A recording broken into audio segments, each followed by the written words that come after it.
ये कहते हैं सीए के द्वारा दूसरे देश के हिंदुओं को बुलाया जाएगा, लेकिन भारत देश में जितने भी हिंदू मजदूर थे आज वो कहां क्यों मर रहे थे? हर जगह पे ऐसी गंदी राजनीति करना बहुत ही गलत बात होती है और ये दूसरों के। नमस्कार, मैं शंभू कुमार सिंह और आप देख रहे हैं नेशनल दस्तक। आज बात करेंगे एक बार फिर से ओबीसी आरक्षण की। आज बात करेंगे चाइना हिंदुस्तान बॉर्डर की, नेपाल की, भारत के साथ रिश्तों की और सोशल मीडिया पर क्या खबर इसकी। जस्टिस काटजू का नाम सुने हैं, सुप्रीम कोर्ट के जज रहे हैं, हाई कोर्ट के जज रहे हैं, रिटायर हो गए हैं। अब उन्होंने खुलासा किया है कि ओबीसी का आरक्षण जो है वो बिल्कुल बेकार की बात है और खासकर कुर्मी, कोयरी इन को आरक्षण नहीं मिलना चाहिए, यादवों को आरक्षण नहीं मिलना चाहिए, जाटों को आरक्षण नहीं मिलना चाहिए, गुर्जरों को आरक्षण नहीं मिलना चाहिए, पटेलों को आरक्षण नहीं मिलना चाहिए, ये उनका कहना है। सोचिए हम लोग कितने सीधे हैं, जो सरकार के विरोध में बात करे, चाहे वो बीजेपी के खिलाफ बात करे या कांग्रेस के खिलाफ बात करे, जो भी सरकार में हो, जरूरी नहीं कि वो बहुजनों के साथ है। जाति सामने आखिर आ ही जाती है। ब्राह्मण है। दिलीप मंडल ने जस्टिस काटजू को ट्वीट किया कि आप में कोई एक पैसे की मेरिट नहीं है, आपके पिताजी जज थे, आप वकील थे, आपको कोलिजियम सिस्टम ने सीधे हाई कोर्ट का जज बना दिया, तो काटजू ने उनको ब्लॉक कर दिया। तो सोचिए, इसीलिए मैं बार बार कहता हूं कि जो सरकार के विरोध में बात करे वो जरूरी नहीं कि वो एससी एसटी ओबीसी माइनॉरिटी के हितों को समझेगा। इसलिए कोई कांग्रेसी हो सकता है, कोई बीजेपी हो सकता है, लेकिन अगर वो जातिवादी, ब्राह्मणवादी, मनुवादी है तो वो हर कीमत पर बहुजन समाज का विरोधी है, बाबा साहब का विरोधी है, संविधान का विरोध बात करता है। तो इसलिए ये बहुजन समाज को हमेशा चिंता करनी चाहिए।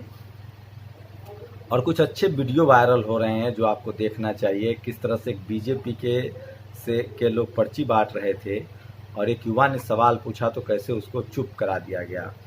सुधीर चौधरी कैसे कह रहा था, पहले उसने आरक्षण को कामचोर कहा, फिर वो एक शो कर रहा था, अमीश देवगन और सुधीर चौधरी, वो कह रहे थे कि चूंकि चीन में आदमी एक ही बच्चा पैदा करता है तो वो लड़ाई नहीं लड़ सकता। अब हमारे 3 जवान जो हैं वो शहीद हो गए हैं। उधर रोहित सरदाना देखिए, ये लोग भारत के जवान शहीद हो रहे हैं, इसकी चिंता नहीं है। युद्ध कैसे रुका, इसने फर्जी ट्वीट कर दिया कि 5 जवान चाइना के भी शहीद हुए हैं। ग्लोबल टाइम्स की रिपोर्ट है, ग्लोबल टाइम्स ने इसको नकार दिया है। मेरा सवाल ये है कि ये लोग देश के साथ हैं, सेना के साथ हैं या सरकार के साथ हैं? सरकार के साथ होना और जवान के साथ होना अलग बात है। अगर ये सही खबर बताएंगे नहीं तो देश जवानों के साथ कैसे खड़ा होगा, देश सेना के साथ कैसे खड़ा होगा? ये सारे के सारे पत्रकार जो हैं वो सरकार के साथ खड़े और वो नहीं चाहते हैं कि सरकार के फेलियर को बताया जाए, सरकार की नाकामी को बताया जाए, ताकि लोग जो हैं वो सरकार से नाराज हों।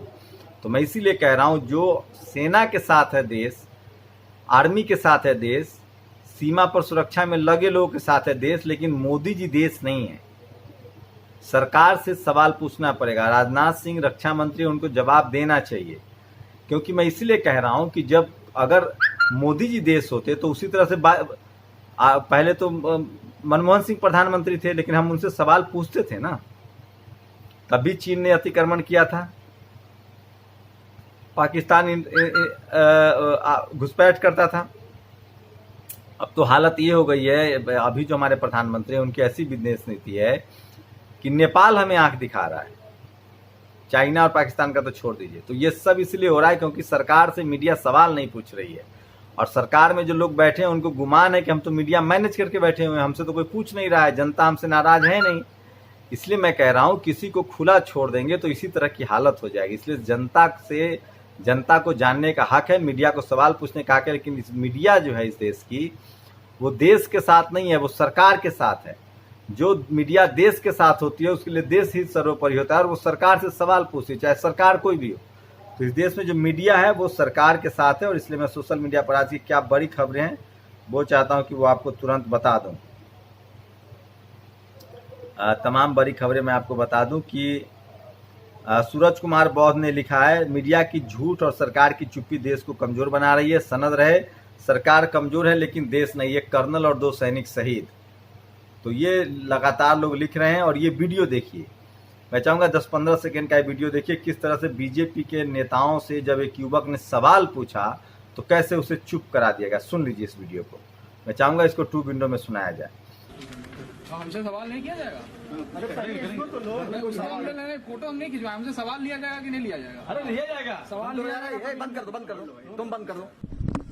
जब पीएम केयर फंड ने निकाला गया और ये कहा गया कि देश की जनता पैसा दे, इस लॉकडाउन में इमरजेंसी लगा दी गई। क्यों लगा दी गई?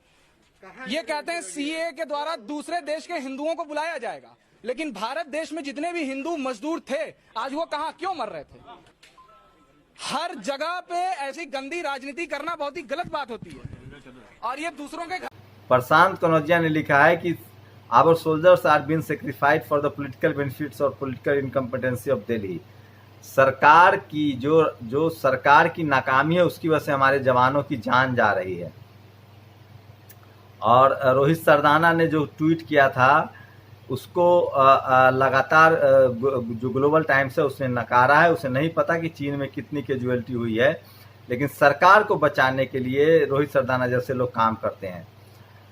वही सोचिए कि हमारे देश के मंत्री कैसे हैं। इसलिए विवेकानंद परशुराम सिंह ने ट्वीट किया है कि भारत में 3 लाख कोरोना फैल गए हैं, लेकिन भारत के एक मंत्री है प्रताप सारंगी, उनको शाहिद अफरीदी की चिंता। ये सोचिए इनका दोस्ताना है पाकिस्तान से।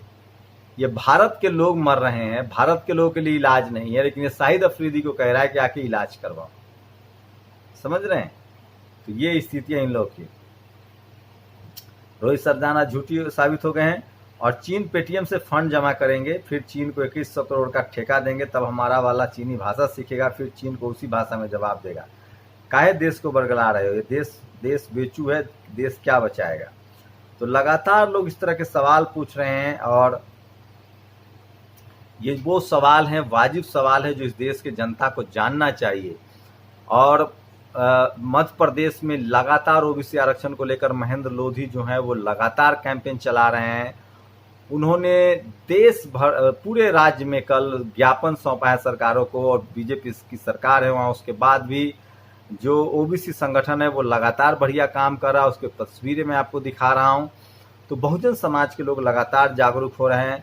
वहीं एक बड़ी खबर आ रही है कि बिहार में चंद्रशेखर आजाद रावण से तेजस्वी यादव गठबंधन कर सकते हैं। एक बात तो तय है कि बिहार में अगर चुनाव होता है तो चंद्रशेखर रावण पूरे देश में एक ऐसे नेता हैं जिनके साथ एससी, एसटी, ओबीसी माइनॉरिटी के लोग तेजी से जुड़ रहे हैं। बिहार में शेड्यूल कास्ट के लोगों को भी वो गोलबंद करने की क्षमता है। और मुझे लगता है कि वो कहीं ना कहीं रामविलास पासवान हो या अगर रामविलास पासवान जी बीजेपी खेमा में हैं, अगर आपको बताते हैं मांझी जी बीजेपी खेमा में चले जाते हैं, तो फिर चंद्रशेखर रावण एक तूप के पत्ता साबित होंगे आरजेडी के लिए, क्योंकि वो सबसे ज़्यादा शेड्यूल कास्ट ही नहीं ओबीसी में भी और माइनॉरिटी में भी उतने ही पॉपुलर हैं। और ऐसे में अगर कन्हैया या प्रशांत किशोर किसी तरह से अलग पार्टी बना के, पप्पू यादव अलग पार्टी बनाते हैं, अलग चुनाव लड़ते हैं, ऐसे में सबसे ज़्यादा फायदा होगा। तो मध्य प्रदेश से अच्छी खबर है कि महेंद्र सिंह लोधी के लोगों ने, जो ओबीसी महासभा उसके लोगों ने ज्ञापन सौंपा है देश भर में। जस्टिस काटजू ने जिस तरह से ओबीसी आरक्षण के खिलाफ बोला है उस पर लोग नाराजगी हैं।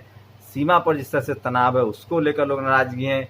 पीएम केयर्स फंड के नाम पर 20,000 करोड़ रुपए का समझिए किस तरह से 5,000 वेंटिलेटर खरीदे गए, वो वेंटिलेटर नकली निकला। और जो 100 वेंटिलेटर आए हैं अमेरिका से उसको पीएम केयर्स फंड के नाम पर घोषित कर दिया गया। तो ये कुछ बड़ी खबरें थी, लेकिन साफ है कि जो एससी, एसटी, ओबीसी माइनॉरिटी के लोग हैं उनको किस तरह से गुमराह करते हैं। ये जरूरी नहीं है कि जो लोग सरकार के खिलाफ बोले वो बहुजनों के साथ है। इसलिए मैं कह रहा हूँ कि बहुजन समाज को बहुत सचेत होने की ज़रूरत है। और कोरोना की बीमारी लगातार बढ़ती जा रही है, लेकिन चीन के चक्कर में चूना मत चाट लेना चाइना वालों। कमजोर सरकार है, देश और सेना नहीं, बदला लिया जाएगा। ये गौरव ने लिखा है कि भारत की सेना, भारत की जनता बहुत मजबूत है, सरकार भले कमजोर है। और लोग सवाल पूछ रहे हैं कि ये सरकार क्यों छुपा रही है, जनता को सही बात बता क्यों नहीं रही है। तो पूरा देश जो है वो जनता के साथ खड़ा है। पूरा देश जो है वो सेना के साथ खड़ा है। पूरी देश की जनता सेना के साथ खड़ी है।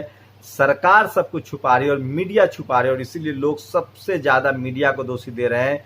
और लोग कह रहे हैं कि मीडिया जो है वो अपना काम नहीं करे न, और उससे सरकार भी सचेत नहीं हो पा रही है, जनता को भी सही खबर नहीं मिल पा रही है। सरकार की कूटनीति चीन के साथ नरम क्यों है? राजनीतिक फायदा लग रहा है, चीन घुसा जा रहा है।